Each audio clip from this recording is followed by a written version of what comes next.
kulanti wacan wanaagsan daawadayaal idil ahaantiin meel kasta oo aad dunida ka joogtaan waxaad ku soo dhawaataan warka shacabka TV qodobada ugu xiisaha badan ee wararkeena aad kaga bogan doontaan waxa kamid ah madaxweyne farmaajo oo howlgeliyay taliska ciidanka qaybta 27aad isla markaana ay soo saareen amarro lagu xakameynayo ciidamada ku sugan qaybo kamid ah gobolka Shabeellada Dhexe kuwa Muqdisho ayaa loogu baaqay inay si degdeg ah furmaha dagaalka ugu laabtaan madaxweynaha maamulka Jubbaland oo gabi ahaan Jabiyey dalab uga yimid xubnaha midowga musharaxiinta mucaaradka muujiyayna inuu garab u yahay madaxweyne farmaajo khilaafka Sheekh Shariif iyo midowga musharaxiinta mucaaradka ah oo dibadda si rasmi ah ugu soo baxay himilo qaran oo cadeeyay inay ka baxeen midowga musharaxiinta mucaaradka intaas waxay ahaayeen qaar kamid ah qodobada aan idinku soo baahin doono inta aynu ku guda jirno tabinta warka shacabka TV haddii aad nagu cusubtiin waxaan idinka codsanaynaa inaad subscribe aad noo saartaan YouTube channelka aad naga daawanaysaan ee shacabka TV daawada qodob walba warkan kamid aragtidaada ayaad ka soo dhiiban kartaa qaybta hoose commentiga si gaar ah waxaad kaga soo aragti dhiiban doontaan ciidankii qorshuhu ahaa inay Muqdisho ka abaabulaan mucaaradka waxa la faray inay dib ugu laabtaan furmahoodii dagaal ay kaga sugnaayeen qaybo kamid ah gobolka Shabeellada Dhexe maxay kula tahay daawade aragtidaada han noqoto mid wax dhisi karta waa tahaynu ku bilowno madaxweyne maxamed cabdilaahi farmaajo oo kulan la qaatay saraakiisha taliska qaybta 27aad ayaa faray in waajibaadka qarankan uu farayo inay gutaan kana hortagaan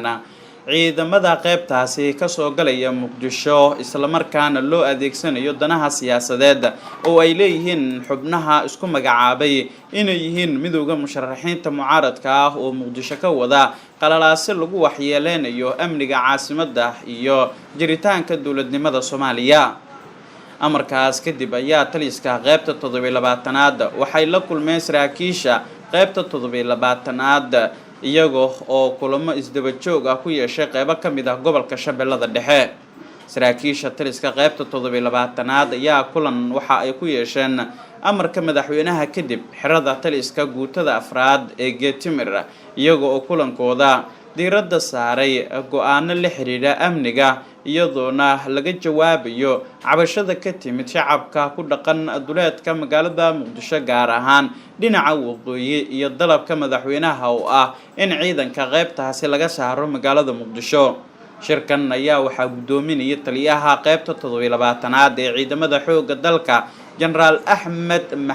Maxamuud Reedisho wuxuuna warbaahinta uu faahfaahiyay isla markaana uu bidaamiyay go'aano ama amarro ay ciidamada ku soo rogeen kuwaas oo kala ah kow in dhammaan ciidamada ka jooga magaalada Muqdisho taliska qaybta 27aad ay ka baxaan dibna ugu laabtaan goobahooda shaqooyinka ay ka leeyihiin ayna gutaan waajibaadka qaranka uu farayo labo in ciidamadu ay dardargeliyaan howlgallada la xiriira amniga ee ka soconaya guud ahaan dalka maadaama haatan lagu guda jiro waqtiga doorashooyinka dalka qodobka saddexaad ee amarada ku wajahan ciidanka qaybta 27aad ayaa ah in saraakiisha ciidamada qaybta 27aad ay tagaan furmaha dagaalka isla markaana ciidamadu ay ku wacyigeliyaan dawladnimada kuna dhiirigeliyaan dagaalka ka dhanka ah ururka al-shabaab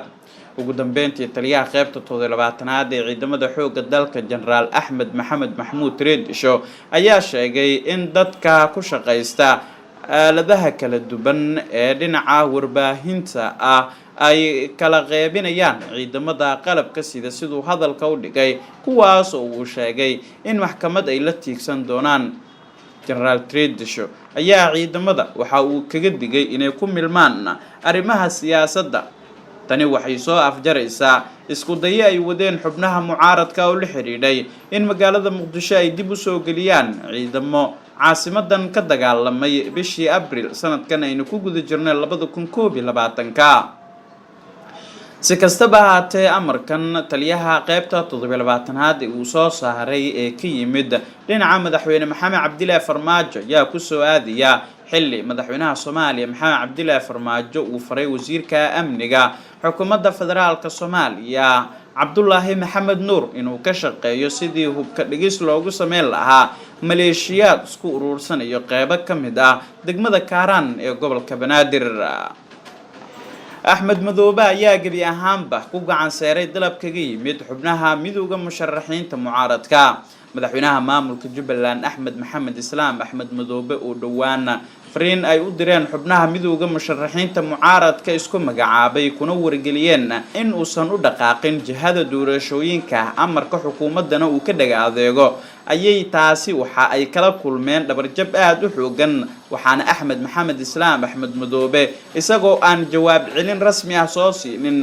qolada ku shirsan hotelka Jazeera waxa uu durbo go'aan ku gaaray in uu la shiro gudiyada doorashooyinka heer dawlad goboleed kuwaas oo faray inay dirdirgeliyaan howlaha doorashooyinka dalka waxayna soo dadejisay in xalay ay ku dhawaaqaan qabashada 14 kursi oo kamid ah xildhibaanada golaha shacabka ee ka soo galaya dhinaca deegaanada maamulka Jubbaland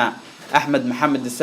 Madoobe ayaa sheegay in guddiga looga fadhiyo in toddobaadkan ama midka xigaba ay si rasmi ah u gudagalaan doorashada si degdeg ahna ay ku qabtaan doorashooyinka xubnahan 14 kursi ah si loogu gudbo qabashada xubnaha kale ee wali u harsan maamulka Jubbaland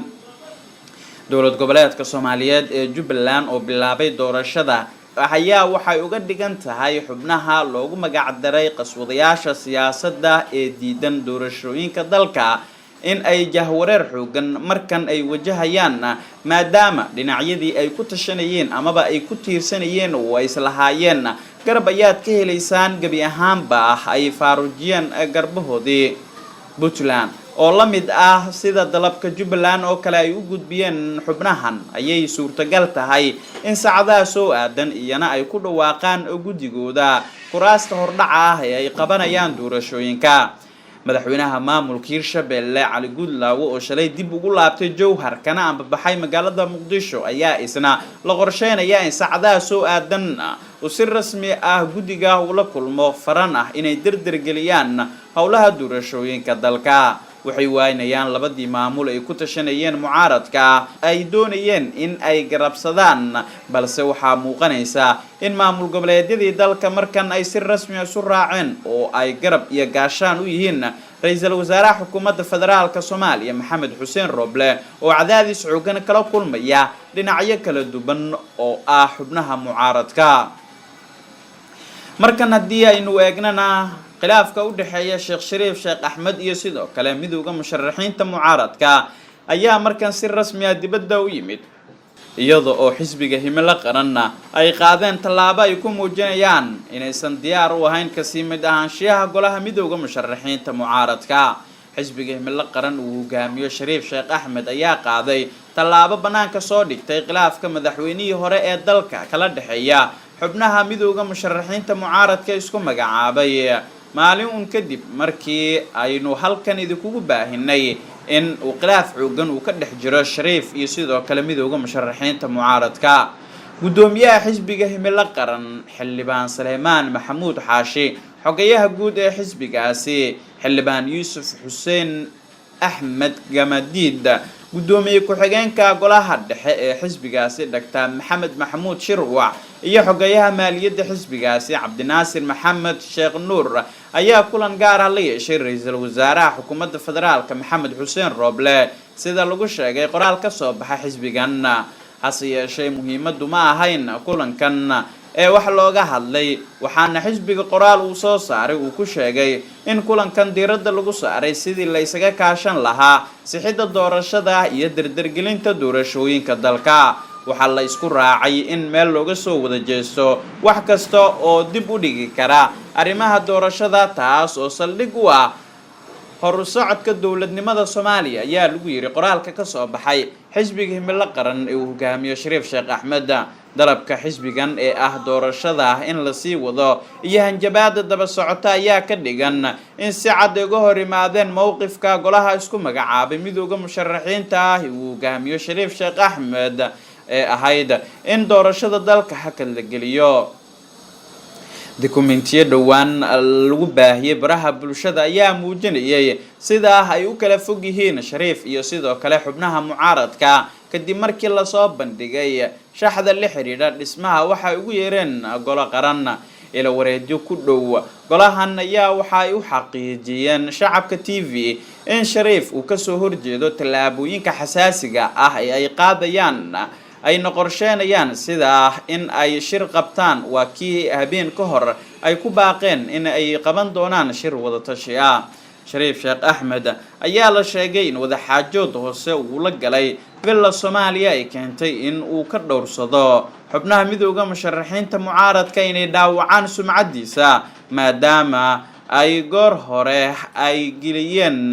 amaba ay ku rideen daban siyaasadeed xoogan oo ay u dhigeen si kastaba ha ahaatee waxaa lagu kala tegayaa isla markaana gabi ahaanba kala firxanaya kooxdii qaswadayaasha dhinaca siyaasadda iyo sidoo kale doorasho diidka ah waxaana bulshada Soomaaliyeed si rasmi ah u ogaan doonaan cidda danaynaysa dawladnimada Soomaaliya iyo cidda ka soo horjeeda saaxiibayaal daawadayaal shacabka TV warkii aad ka daawanayseen waa inaga inta aad ku mahadsantiin daawashada warkan midkiisa xiga inta aynu dib u kulmi doonno waxaan idinkaga tegaynaa akhyaarta qiimaha qadarinta inaga mudan oo sidaas iyo nabadgelyo